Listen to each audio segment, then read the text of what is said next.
خۆی پەروەردگاری لێبێت خەڵکی دەکاتە سێ بەش بەرامبەر هیدایەت. دەفەرمێت الناس ثلاثة أقسام، خەڵکی سێ بەشە.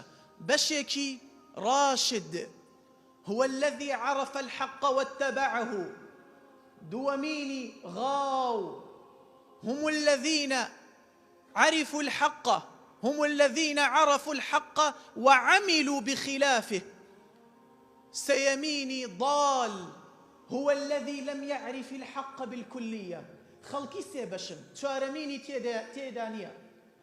بەشێکی راشدە، کێن ئەو کەسانە حەقیان ناسی، گوێیان لە پەیامی پێغەمبەران بوو، وەریان گرت و ئیشیان پێی کرد، ئەوانە هیدایەت دراون.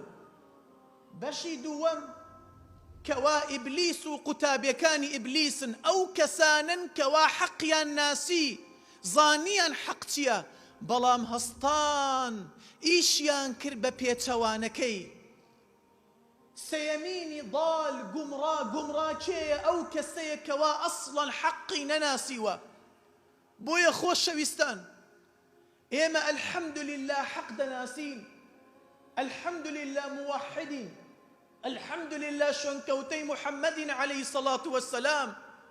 لە سەیەم ناترسم، بەڵام لە دووەم ئەترسم کەوا ئێمە غاو بین، وەکو ئیبلیس بین، وەکو شوێنکەوتەی ئیبلیس بین، قوتابیەکانی ئیبلیس کە هەستین بە پێچەوانەی حەق ئیش بکەین.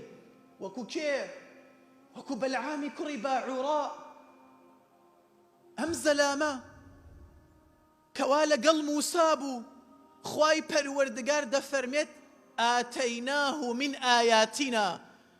خوای پەروەردگار چەندین ئاياتی پێدا بوو، چەندین ئاەتی پێبەخشی بوو، پیاوێکی چاک بوو، پیاوێک بوو متەقی بوو، بەڵام لە کۆتایەکەی خوای پەروەردگار پێی دەڵێ فەمەثەلوه كمثل الكلب إن تحمل عليه يلهث أو تتركه يلهث.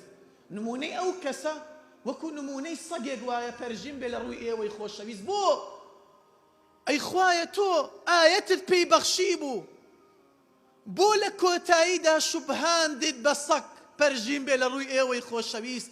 سەیری چیرۆکی ئەم زەلامەکەن. ئەم زەلامە موسا ئەینێرێت بۆ ئەوەی بۆ پاشای مەدیەن، بۆ ئەوەی بانگەوازی بکە و خەڵکەکەی بانکە بۆ دینی خوا. پاشای مەدیەن هەڵ ئەسێ ئیغڕای دەکات بە پارە و بە ئافرەت. ئەم زەلامە واز دێنێت لە دینی خوا، شوێنی چی دەکەوێت؟ شوێنی هەوا و ئارازووی خۆی دەکەوێت، هەڵ ئەسێت بە پێچەوانەی حەق ئیشەکات. بۆیە ڕیوایات هاتووە دەڵێ 12,000 کەس لە پشتێەوە بە شتیان دەنووسی، ئەوەنە علمی پێبوو. فمثله كمثل الكلب. خوا ئەیشبهێنێ بە سەگ. بۆ ئیلا سەگ پەرژین بێ لە ڕووی ئێوەی خۆشەویست، چونکە سەگ ئەگەر بێت و ڕاوینەی هەر زمانیت بۆ دەردەکات، هەر زمانی ڕادەکێشێت، و لە کاتی ئیسراحەتیشدا هەر زمانی ڕادەکێشێت و زمانیت بۆ دەردەکات، واتە سوودی نییە. تێر بێت و برسی بێت، ئەمە هەر زمانی بەدەرەوەیە. ئەمەش هەمان کات فایدەی نییە. هیدایەت بدرێت و هیدایەت نەدرێت، هەر وەکو نمونەی سەگ وایە پەرژین بێ لە ڕووی ئێوەی خۆشەویست. چەند کەس هەیە ئێستاکە وەکو بەلعامی کوڕی باعوڕایە، بەڵام هەست بە خۆی ناکات، بە دوای هەوا و ئارازووی خۆی کەوتووە، بە دوای شەهەواتی خۆی کەوتووە، دینەکەی خۆی ئەفرۆشێ بعەرەضی من الدنیا. بۆیە وریا